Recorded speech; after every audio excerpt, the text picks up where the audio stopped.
Gus, kenapa kita itu jangan berbisnis atau berurusan dengan Habib-Habib Pak Alwi itu kenapa? Jadi begini, Kiai, para muhibbin seharusnya itu sadar. Gus Fuad Pleret adalah mantan Presiden Muhibbin Pak Alwi Indonesia.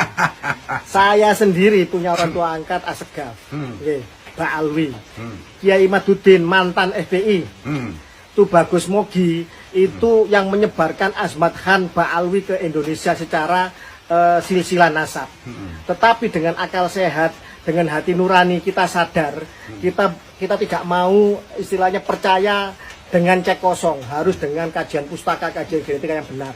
Dan tolong, dari 100 orang yang pernah berurusan baik dalam koridor agama, majelis, sholawatan, atau berbisnis dengan Pak Alwi, tolong disensus, disurvei.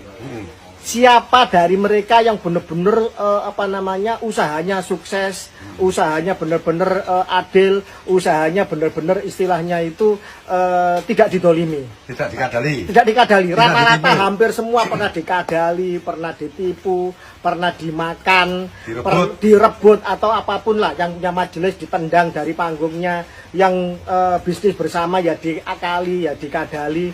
Coba, ayo, butuh testimoni. Dan ini penting untuk apa? Untuk menunjukkan bahwa pembuktian di lapangan itu jauh lebih utama dibanding hanya sekedar ceramah-ceramah manis.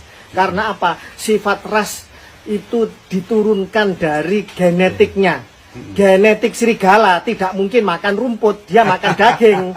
Dia mencabik-cabik mangsanya.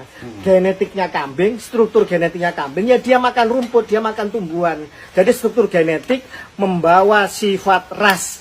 Dan ini ras Khazari ini adalah ras serakah, ras arogan dan ras rasis. Dan ini harus dilawan kalau ingin bumi pertiwi Indonesia terbebas dari parasit jahat Pak Alwi Yahudi Khazari. Baik, itu yang bisa saya sampaikan. Kalau misalnya ada pesantren Kiai ngambil menantu Habib Pak Alwi itu artinya nanti pesantrennya bisa dirampok ya, dan pasti dirampok ya. Ya tunggu saja, dengan sifat mereka yang merasa lebih tinggi dari orang lain, mereka merasa rasnya paling mulia, mesti mereka berusaha akan mendominasi, akan merebut perlahan-lahan pondok pesantren itu. Karena apa?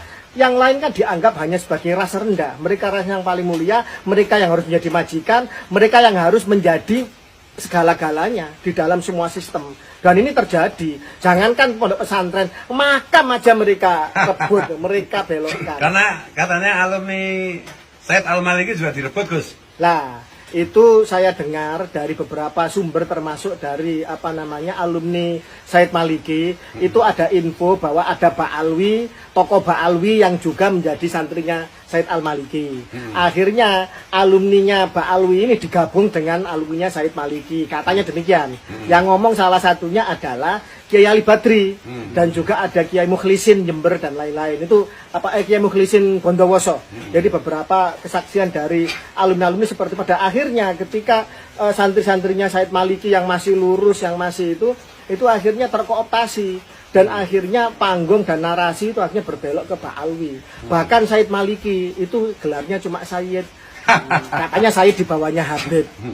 Bahkan salah satu tokoh Robito Alawiyah pernah mengatakan, saksinya Katib Am Suriyah DPP Naat, bahwa katanya Said Maliki juga diragukan nasabnya. Bayangkan seperti itu. Pada akhirnya apapun yang mereka coba menempel, kemudian mereka merasuk, kemudian mereka mengambil alih sistem itu. Dan itu adalah sifat-sifat dari parasit. Dan itu harus kanker. Termasuk kepada Nahdlatul Ulama ya. Apalagi nanti lihat saja apakah kalau kemudian ini tidak dihentikan, terus kiai-kiai Nusantara yang di framing mereka nasabnya, rasnya lebih rendah dari mereka, apa nggak diambil nanti majelis-majelisnya, pondok pesantrennya, bahkan nanti umatnya akan diambil untuk mereka untuk dikapitalisasi. Dan ini harus dilawan secara kuat, secara tanpa pandang bulu, baik itu Pak Alwi yang katanya radikal maupun yang halus. Justru yang halus yang lebih berbahaya, karena sifat orang Indonesia ini atau orang Jawa, kalau dipangku mati, kalau kemudian dihormati, kemudian didekati, dikancani, itu akhirnya lemah. Dan tidak sadar bahwa mereka mau dibunuh pelan-pelan. Seperti kodok ditaruh di atas air.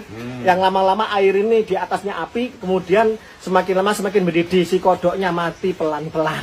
Dan ini berbahaya untuk kebangsaan kita ya Gus, karena mereka memang sebenarnya tidak cocok dengan NKRI, Pancasila dan lain-lain itu ya. Sangat berbahaya. Buktinya apa? Banser, ini ada beberapa anggota Banser. Banser ketika kemudian membakar bendera HTI, Banser dikutuk besar-besaran. Bahkan di DKI Banser disuruh baca syahadat. Bayangkan pasukannya ulama, mereka yang setia menjaga Garda Nusantara, Garda Bangsa dan seterusnya. Ini kemudian disuruh baca syahadat padahal mereka adalah pasukannya ulama. Sementara di Yaman sana Houthi membakar bendera Saudi, tidak ada komentar apapun. Bendera Saudi lebih lama mereka menggunakan kalimat tauhid, tapi ini kemudian dipukul rata dan ini menjadi framing untuk memfitnah Banser. Jadi mereka sebenarnya itu kalau dia dari sejarah nih, 1928 Sumpah Pemuda mereka tidak ikut, 10 November tidak ikut, revolusi agresi 1-2 Belanda mereka tidak ikut. G30 SPKI G30 SPKI mereka menjadi ketuanya, NID dan lain-lain. Dan ini sejalan dengan mereka yang menjadi petinggi Partai Komunis Yaman, Partai Sosialis Marxisme Leninisme Yaman hingga saat ini, namanya Abdurrahman Assegaf yang jadi sekjennya itu. Lah ini mereka ini PKI komunis yang nuduh orang lain komunis, padahal yang jadi korban ya NU, Bansernya dituduh menjadi PKI. Ini kan maling teriak maling. Dan mohon maaf, kalau ini tidak disadari dan tidak ada yang berani bernarasi tegas, masih sungkan-sungkan, masih berusaha bersikap netral. Ingatlah, mereka yang bersikap netral di dalam situasi penindasan, Anda bagian dari penindas itu sendiri dan Anda berdosa kepada Allah. Mau berkata apa Anda di hadapan Kanjeng Nabi nanti dan meluruskan nasab Nabi di Nusantara, ini adalah bagian dari tanggung jawab Anda kalau mengaku orang yang beriman dan cinta sama Kanjeng Nabi. Demikian. Siap, keren. Terima kasih Gus. Siap, terima kasih. Ya, Merdeka. Merdeka.